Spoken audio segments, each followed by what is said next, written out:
अस्सलाम वालेकुम स्टूडेंट्स, एक नई टॉपिक के साथ आपके सामने दोबारा मौजूद है। और स्टूडेंट्स, हमारा आज का जो टॉपिक है वो है इंटरमॉलिक्यूलर फोर्सेस ऑफ अट्रैक्शन। हम सब जानते हैं कि एटम्स आपस में जुड़े होते हैं, बॉन्ड्स बना के जुड़ते हैं, और उनके दरमियान जो बॉन्ड्स जुड़ते हैं उसके अलावा एक वीक इंटरमॉलिक्यूलर फोर्सेस मौजूद है। इंटरमॉलिक्यूलर फोर्सेस का मतलब है कि अगर एक एटम है तो उसके दूसरे और तीसरे के साथ जुड़ता है तो उनके दरमियान जो है एक फोर्सेस पाई जाती हैं जिनको हम इंटरमॉलिक्यूलर फोर्सेस कहते हैं। एक्चुअली में इसकी डेफिनेशन करेंगे, these are the forces of attraction are present between molecules और compounds. These are the forces of attraction हैं जो मॉलिक्यूल्स और कंपाउंड्स के दरमियान पाए जाते हैं। और याद हमने ये रखना है कि ये प्रेजेंट करती हैं बिटवीन कोवलेंट और नॉन आयनिक मॉलिक्यूल्स। तो स्टूडेंट्स, ये आयोनिक जो कंपाउंड्स हैं उनके दरमियान मौजूद नहीं होती। For example KCl ionic compound है या NaCl आयोनिक कंपाउंड है। सो ये KCl और सोडियम क्लोराइड इनके दरमियान में नहीं मौजूद होंगी, क्योंकि ये जो इंटरमॉलिक्यूलर फोर्सेस हैं ये सिर्फ कोवलेंट कंपाउंड्स या नॉन आयनिक कंपाउंड्स में पाई जाती हैं। उसके बाद है, इनको जाहिर किससे किया जाता है? इनको एक डॉटेड लाइन से जाहिर किया जाता है। हमेशा जब इनको लिखते हैं, these are denoted by dotted lines. और अगला हमने देखना है वीकर देन बॉन्डिंग फोर्सेस। अब ये जो बॉन्डिंग फोर्स है, ये कंपाउंड है KCl, इसके दरमियान जो है ये NaCl है। एक छोटी सी डैश हम लिखते हैं जो जाहिर करता है कि पोटाशियम क्लोराइड के साथ एक बॉन्ड से अटैच है, so it represent the bond. अब कहा ये जाता है ये बॉन्डिंग फोर्सेस से वीकर हैं, ये हम जाहिर करते हैं डॉटेड लाइन से, and these are the weaker forces and responsible for all physical properties. ये एक एटम की या कंपाउंड की जो है ओवरऑल फिजिकल प्रॉपर्टीज़ की रिस्पॉन्सिबल हैं। फिजिकल प्रॉपर्टीज़ पहले भी हमने डिस्कस किया था कि एक कंपाउंड का मेल्टिंग पॉइंट कितना है, बॉइलिंग पॉइंट कितना है, इस तरह की प्रॉपर्टीज़ को हम कहते हैं फिजिकल प्रॉपर्टीज़। अब हम बात करते हैं इनकी स्ट्रेंथ, यानी ये इनकी पावर कितनी है, कितनी ज़्यादा स्ट्रॉन्ग या वीक है, ये बातें किस पर डिपेंड करती हैं। इनको हम IMF भी लिखते हैं शॉर्ट फॉर्म में, I से इंटर, M से मॉलिक्यूल, F से forces, so we can say them IMF। सो intermolecular forces is measured by melting point या बॉइलिंग पॉइंट। जितना ज़्यादा किसी कंपाउंड का जो है वो मेल्टिंग पॉइंट, बॉइलिंग पॉइंट ज़्यादा होगा, इनकी स्ट्रेंथ ज़्यादा होगी। और जितना मेल्टिंग एंड बॉइलिंग पॉइंट कम होगा, इसका मतलब है कि इनकी स्ट्रेंथ कम होगी। स्ट्रेंथ कम है तो बॉन्ड जल्दी ब्रेक हो जाते हैं, सो एक कंपाउंड जो है वो जल्दी से बॉयल हो जाता है। अगर स्ट्रेंथ ज़्यादा है तो उस कंपाउंड को बॉयल होने में या मेल्ट होने में ज़्यादा टाइम लगेगा। अब intermolecular forces are proportional over 1 over intermolecular distance. एक मॉलिक्यूल का दूसरे मॉलिक्यूल से डिस्टेंस कितना है ये इस पर डिपेंड करती हैं। फ़र्ज़ करें, आपको एग्जांपल देते हैं गैस की। अब गैस के मॉलिक्यूल्स फार्दर अपार्ट है, बहुत दूर दूर फैले हुए, तो इसका मतलब है कि इंटरमॉलिक्यूलर फोर्सेस जो हैं वो भी इनके दरमियान जितना ज़्यादा डिस्टेंस बढ़ता जाएगा, इंटरमॉलिक्यूलर फोर्सेस वीक होती जाएंगी। लिक्विड्स में थोड़ा सा डिस्टेंस ज़्यादा है लिक्विड के मॉलिक्यूल्स में, तो इसका मतलब है कि इंटरमॉलिक्यूलर फोर्सेस थोड़ी सी बेटर जो हैं उनकी स्ट्रेंथ होगी। और सॉलिड के अंदर अगर हम देखें तो सॉलिड के पार्टिकल्स जो हैं वो साथ साथ जुड़े होते हैं, तो इसका मतलब ये है कि इनके अंदर जो इंटरमॉलिक्यूलर फोर्सेस हैं वो इन दोनों की निस्बत, गैस और लिक्विड की निस्बत, इनकी स्ट्रेंथ ज़्यादा होगी। सो ये आपने याद रखना है, IMF proportional 1 over intermolecular distance, ये डायरेक्टली प्रोपोर्शनल होगा। यानी अगर तो डिस्टेंस बढ़ रहा है तो इसका मतलब है कि इंटरमॉलिक्यूलर फोर्सेस कम हो रही हैं, क्योंकि जब भी हम डायरेक्टली प्रोपोर्शनल की बात करते हैं एक चीज़ बढ़ती है दूसरी चीज़ कम होती है।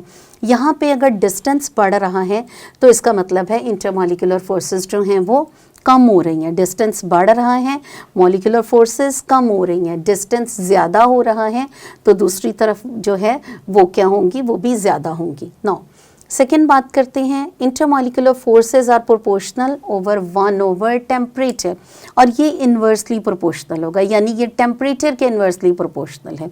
इन्वर्सली प्रोपोर्शनल का मतलब ये है कि अगर एक चीज़ बढ़ रही है तो दूसरी चीज़ कम हो रही है। अगर टेम्परेचर बढ़ेगा तो IMF जो है, इंटरमॉलिक्यूलर फोर्सेस जो हैं वो साथ साथ कम होती जाएंगी। टेम्परेचर बढ़ रहा है, इंटरमॉलिक्यूलर फोर्सेस कम हो रही हैं। इसके ऑपोजिट अगर इंटरमॉलिक्यूलर फोर्सेस बढ़ेंगी तो टेम्परेचर कम हो जाएगा। तो इन्वर्सली का मतलब है अगर एक चीज़ बढ़ रही है तो दूसरी चीज़ कम हो रही है। तो इस चीज़ को हमने देखना है कि ये किस चीज़ के प्रोपोर्शनल है।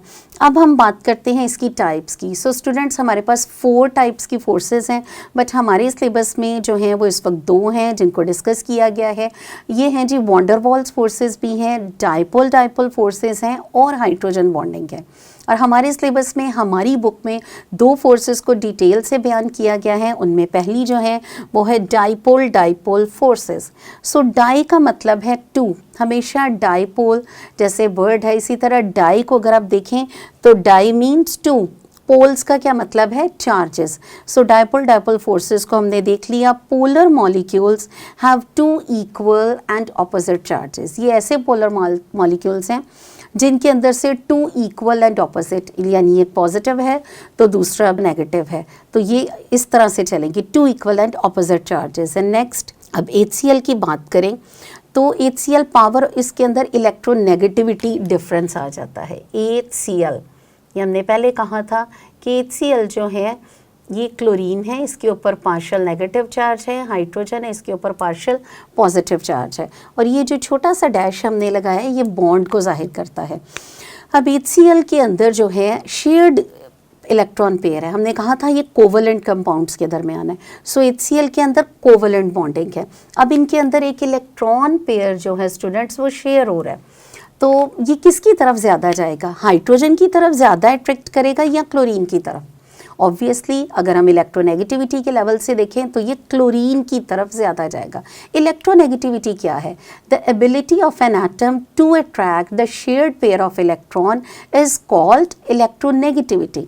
जिस एटम की इलेक्ट्रोनेगेटिविटी ज़्यादा होगी वो जो शेयर्ड पेयर ऑफ इलेक्ट्रॉन है उसकी तरफ ज़्यादा होगा। यहाँ पे इलेक्ट्रोनेगेटिविटी क्लोरीन की ज़्यादा है। सो ये जो शेयर्ड पेयर ऑफ इलेक्ट्रॉन है क्लोरीन की तरफ होगा। क्लोरीन के ऊपर नेगेटिव चार्ज है और हाइड्रोजन के ऊपर पॉजिटिव चार्ज है। Due to these charges HCl molecule start attracting each other. इन जो है चार्जेस की वजह से HCl के जो एटम्स हैं, मॉलिक्यूल्स हैं, एक दूसरे को अट्रैक्ट करना शुरू कर देंगे। इसको हम देखेंगे HCl। अब ये जो डॉटेड लाइन लगाई गई है ये तो इसकी अपनी बॉन्डिंग है, इसके दरमियान भी बॉन्डिंग मौजूद है, यूँ इनके दरमियान भी, और इन्होंने जो दूसरे मॉलिक्यूल्स के साथ अटैच होना है इसके साथ डॉटेड लाइन को जाहिर किया गया है, फिर HCl, फिर डॉटेड लाइन, फिर वो दूसरे HCl के साथ, इसी तरह ये बनते चले जाते हैं। अगर आप गौर करें, positive end of one molecule, ये पॉजिटिव एंड है, ये अट्रैक्ट करेगा negative end of the other molecule. अगर एक नेगेटिव है तो दूसरा पॉजिटिव आएगा, नेगेटिव है तो दूसरा पॉजिटिव एंड को अट्रैक्ट करेगा, इसी तरह ये सिलसिला बनता चला जाएगा। इसको हम कहते हैं डाइपोल फोर्स, और इसको डॉटेड लाइन से जाहिर किया जाता है, ये आपने याद रखना है। इसमें एक और बात भी हम बताते चलें कि HCl जो है इसकी अपनी जो बॉन्डिंग फोर्सेस हैं उनकी निस्बत, इनको अगर तोड़ना हो तो हमें कितनी एनर्जी लगेगी, 430 किलो जाउल्स पर मोल। एनर्जी को हम रिप्रेजेंट करते हैं किलो जाउल से। सो इनके बॉन्ड को तोड़ना हो तो 430 किलो जाउल्स पर मोल एनर्जी लगेगी इनके दरमियान वाले अगर बॉन्ड तोड़ने हो। लेकिन अगर इस बॉन्ड को तोड़ना हो तो यहाँ पे एनर्जी लगेगी ओनली 17 किलो जाउल पर मोल। सो ये चीज़ जाहिर करती है कि हमारे पास ये जो डॉटेड लाइन है, ये जो डाइपोल फोर्स है, ये वीकर फोर्स है, और जो उनकी अपनी बॉन्डिंग, जो उन्होंने बॉन्ड बनाया हुआ वो ज़्यादा स्ट्रॉन्गर है, क्योंकि उसको ब्रेक करने के लिए 430 एनर्जी चाहिए, इनको ब्रेक करने के लिए ओनली 17 किलो जॉल्स एनर्जी चाहिए। सो ये हमने देखना है, ये वीकर बॉन्ड है। और कंपाउंड्स हैविंग, और ये जो कंपाउंड्स हैं जिनके दरमियान डाइपोल फोर्सेस हैं स्टूडेंट्स, ये हमेशा इनके मेल्टिंग एंड बॉइलिंग पॉइंट्स जो हैं वो हायर होते हैं। सो ये डाइपोल फोर्सेस के बारे में था, और आपने सारी डिटेल जो है वो लिखनी है। और एग्जाम्पल जो हमारे पास है वो है HCl की, पॉजिटिव एंड जो है वो अटैच होगा नेगेटिव एंड के साथ दूसरे। अब हम चलते हैं दूसरी टाइप की फोर्स की तरफ जो हमारी बुक में मौजूद है, दैट इज़ हाइड्रोजन बॉन्डिंग। और स्टूडेंट सबसे पहली बात आपने याद रखना है, it is type of intermolecular attraction. ये इंटरमॉलिक्यूलर अट्रैक्शन की टाइप है, अट्रैक्शन है, बॉन्ड नहीं है। ये type of dipole dipole forces भी मानी जाती है। और याद रखें ये बनता कैसे है, इसको देख लें। फोर्स ऑफ अट्रैक्शन, कोई भी हाईली इलेक्ट्रोनेगेटिव एलिमेंट जो हैं, जैसे कि अगर हम पीरियोडिक टेबल में देखें तो फ्लोरीन है, ऑक्सीजन है, नाइट्रोजन है, ये तीनों जो हैं हाईली इलेक्ट्रोनेगेटिव माने जाते हैं। और ये बॉन्ड उस वक्त बनता है, यूनिक टाइप का बॉन्ड है और बहुत मुनफरिद प्रॉपर्टीज़ दे देता है उस कंपाउंड को। और ये उस वक्त बनता है जब हाइड्रोजन जो है वो अटैच होता है हाईली इलेक्ट्रोनेगेटिव एलिमेंट्स के साथ। जैसे ये हाइड्रोजन है, अब ये किसी भी हाईली इलेक्ट्रोनेगेटिव, उसमें नाइट्रोजन भी हो सकता है, उसमें ऑक्सीजन भी हो सकता है, उसमें फ्लोरीन भी, बस ये इन तीनों में से हाईली इलेक्ट्रोनेगेटिव में से किसी के साथ भी अटैच होगा तो उस बॉन्डिंग को हम कहेंगे हाइड्रोजन बॉन्डिंग। और जैसे ही ये बॉन्डिंग बनती है ये बहुत यूनिक सी प्रॉपर्टीज़ जो हैं प्रोवाइड कर देती हैं। इसकी एग्जांपल्स भी देख लेते हैं। एग्जांपल है जी HF, हाइड्रोजन फ्लोराइड।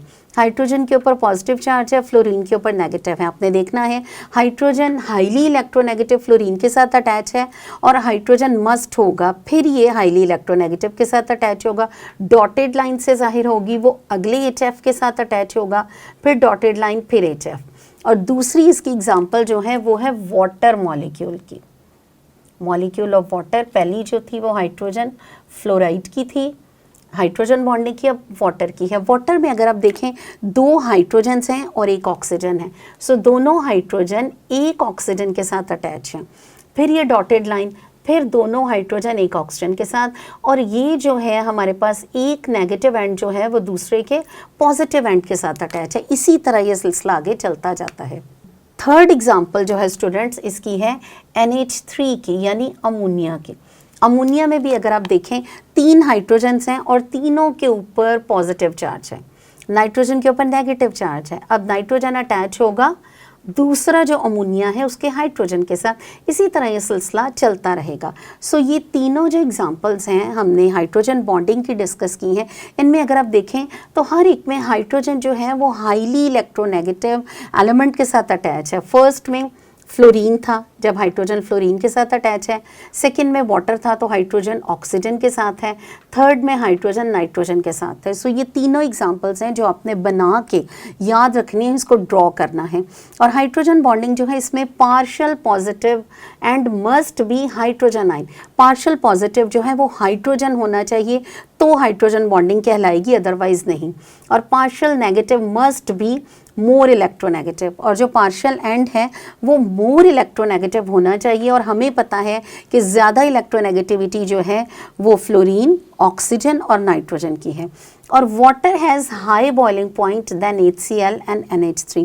अच्छा, वाटर जो है स्टूडेंट्स उसका बॉइलिंग पॉइंट जो है वो हायर है HCl और NH3 की निस्बत, क्योंकि वाटर जो है पोलर मॉलिक्यूल है। अगर आप इसको खोल के लिखेंगे तो देखेंगे ये एक ऑक्सीजन है, ये 2 हाइड्रोजन्स के साथ अटैच है। फिर इसी तरह से इसका ऑक्सीजन जो है उस पर नेगेटिव चार्ज है, हाइड्रोजन पे पॉजिटिव है। अब ये ऑक्सीजन जो है वो जाके अटैच हो जाएगा इसके हाइड्रोजन के साथ, ठीक है। ये इसी तरह से सिलसिला बनता जाएगा और इसको हम जाहिर करेंगे स्टूडेंट्स डॉटेड लाइन के साथ। और ये जो है हाइड्रोजन बॉन्डिंग है इन वाटर में। जैसे ही ये वाटर में हाइड्रोजन बॉन्डिंग आ जाती है, इसका जो बॉइलिंग पॉइंट है वो बढ़ जाता है लाइक 100 डिग्री सेल्सियस। पानी हमेशा 100 डिग्री सेल्सियस पे बॉयल होता है और 0 डिग्री सेल्सियस पे फ्रीज होता है। ये जो हाई बॉइलिंग पॉइंट है इसका, it is due to the unique type of bonding, this is called hydrogen bonding. So ये स्टूडेंट्स हमारा आज का जो लेक्चर है ये आपने लॉन्ग क्वेश्चन के तौर पर प्रिपेयर करना है। आपको क्वेश्चन आ सकता है डेफिनेशन, डिफाइन इंटरमॉलिक्यूलर फोर्सेस, तो आपने इसकी पूरी डेफिनेशन बतानी है, इसकी कुछ प्रॉपर्टीज़ जो हैं वो डिस्कस करनी है।